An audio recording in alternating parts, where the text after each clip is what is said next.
Assalamualaikum warahmatullahi wabarakatuh. Bismillahirrahmanirrahim. Qala musannifu rahimahullah ta'ala wa nafa'ana bihi wa biulumihi fid dharaini amin amin ya rabbal alamin. Santriwan santriwati jemaah yang dimuliakan oleh Allah Subhanahu wa taala. Kembali kita membahas mengenai tafsir Al-Qur'an, yakni tafsir Jalalain. Surah An-Nisa ayat 171. Bismillahirrahmanirrahim. Ya ahlul kitab, wahai ahlul kitab. Ahlul kitab itu siapa? Ahlul kitab itu adalah orang-orang yang beriman kepada ayat-ayatnya Allah yang diturunkan sebelum datangnya Al-Quranul Karim. Jadi orang-orang yang percaya terhadap kitab Injil, orang-orang yang percaya kepada kitab Taurat, orang yang percaya kepada kitab Zabur, orang-orang yang percaya kepada kitab-kitab terdahulu sebelum datangnya Al-Quranul Karim, maka mereka disebut ahlul kitab. Di surah An-Nisa ayat ke-171 ini mengkhususkan kepada ahlul kitab, yakni orang Nasrani. La takhlu fi dinikum wa la taqulu alallahi ilal haqq. Janganlah kamu melampaui batas agamamu, dan janganlah kamu mengatakan terhadap Allah kecuali sesuatu yang hak, sesuatu yang benar. Ini sebuah warning bagi ahlul kitab, khususnya orang-orang Nasrani, bahwasanya Al-Quran bicara mengenai Nabi Isa alaihissalam. Ini sesuatu yang menegur kepada ahlul kitab, sesuatu yang Allah isyaratkan kepada ahlul kitab. Hati-hati bicara agama, jangan sampai melampaui batas. Allah menyuruh kepada ahlul kitab untuk bicara yang hak, untuk bicara yang benar, jangan ditambah-tambahin. Santriwan santriwati jamaah yang dimuliakan oleh Allah Subhanahu wa taala. Innamal masihu Isa ibnu Maryam Rasulullah kalimatuh.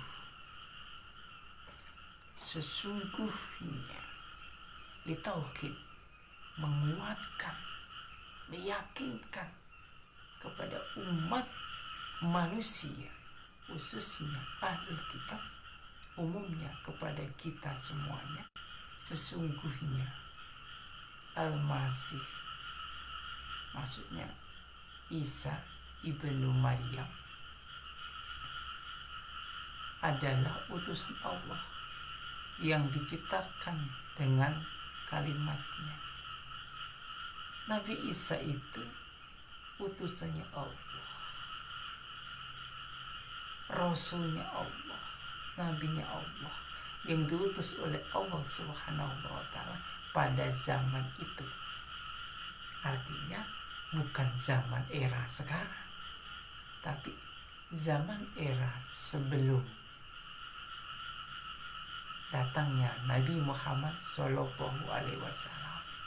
Waqaiha ila Maryam wa ruhum min, yang disampaikannya kepada Maryam dan dengan ditiupnya roh darinya. Jadi Nabi Isa alaihissalam itu mempunyai keistimewaan, mempunyai seorang ibu tetapi tidak mempunyai seorang ayah. Allah kendaki bisa, kun fayakunnya Allah, semuanya itu adalah ciptaannya Allah. Allah berhak atas semuanya itu. Allah menginginkan hal itu. Maryam itu seseorang yang suci, yang bersih. Tidak pernah dia mengenal seorang laki-laki. Ternyata dia hamil. Maka yang dikandungnya adalah Nabi Isa alaihissalam sebagai utusannya Allah yang dititipkan melalui rahim Maryam. Santriwan-santriwati jemaah yang dimuliakan oleh Allah Subhanahu wa taala.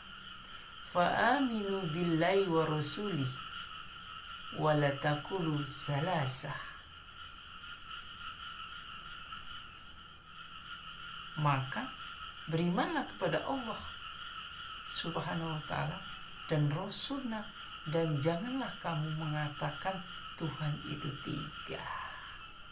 Jelas santriwan-santriwati jamaah, kita disuruh beriman, kita disuruh percaya bahwasanya Allah itu menurunkan Nabi Isa sebagai Rasul dari rahimnya seorang ibu, tetapi tidak mempunyai bapak.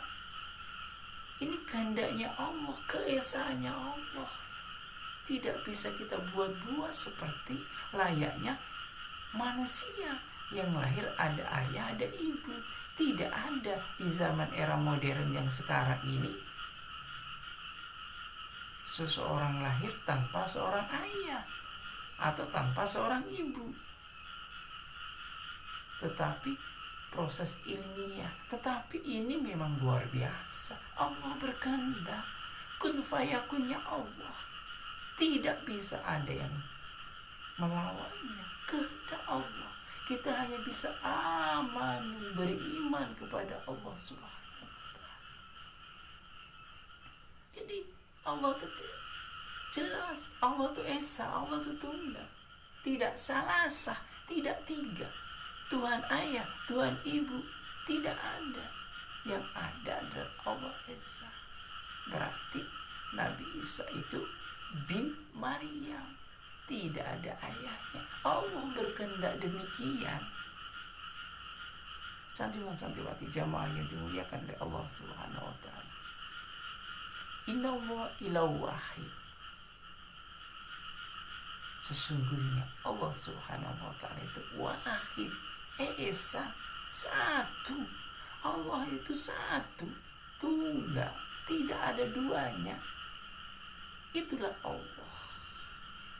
Ketika kita bicara mengenai Nabi Isa, karena banyak yang berkembang bahwasanya menyamakan Nabi Isa dengan kita, manusia biasa. Isa bukan manusia biasa, Rasul yang dikehendaki oleh Allah Subhanahu wa ta'ala. Subhanahu ayyakuna lahu walad, lahu ma fis samawati wa ma fil ard wa kafa billahi wakila. Maha suci Allah dari mempunyai anak. Segala yang ada di langit dan yang di bumi adalah kepunyaannya. Cukuplah Allah yang memeliharanya. Jadi Allah itu Maha Suci, Maha Esa, tidak mempunyai anak. Ini jelas santri, Allah tidak punya anak. Allah tidak punya anak. Allah itu tunggal, Allah itu wahid. Allah itu Esa, Allah itu Maha Suci. Allah menghendaki dan Allah memelihara semuanya ciptaannya. Ini li tauhid, menguatkan tauhid kita kepada Allah Subhanahu wa ta'ala. Ini harus jelas, sehingga Al-Quran menyikapi tentang Nabi Isa alaihissalam. Jelas santriwan-santriwati jamaah yang dimuliakan oleh Allah Subhanahu wa ta'ala. Tidak ada keraguan lagi ketika ada orang bertanya tentang Isa alaihissalam. Isa alaihissalam bin Maryam. Allah menghendakinya demikian. Menghendaki, menitipkan ruh kepada Maryam untuk jadikan seorang rasulnya Allah. Sehingga Nabi Isa alaihissalam sebagai seorang rasul utusan Allah melalui seorang rahimnya ibu yang suci dan mulia. Maka dari itu tidak ada nabi yang lahir langsung bisa bicara kecuali Nabi Isa alaihissalam. Itulah keistimewaannya Nabi Isa alaihissalam. Itulah mukjizatnya Nabi Isa alaihissalam. Kita tidak boleh melampaui batas di dalam agama.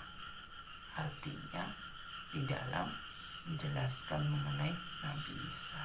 Tidak boleh kita berlebihan tanpa ada dasar yang kuat. Sehingga jelas apa yang disampaikan oleh Allah Subhanahu wa taala melalui Al-Qur'an surah An-Nisa ayat 171. Semoga kita semuanya makin beriman, bertambah iman kita kepada Allah Subhanahu wa taala karena Al-Kisah Nabi Isa alaihissalam. Demikian sandiwati jamaah yang dimuliakan oleh Allah Subhanahu wa taala. Semoga bermanfaat. Kalau ada yang kurang yang lebih mohon dimaafkan. Billahi taufiq wal hidayah wa ridha wal inayah.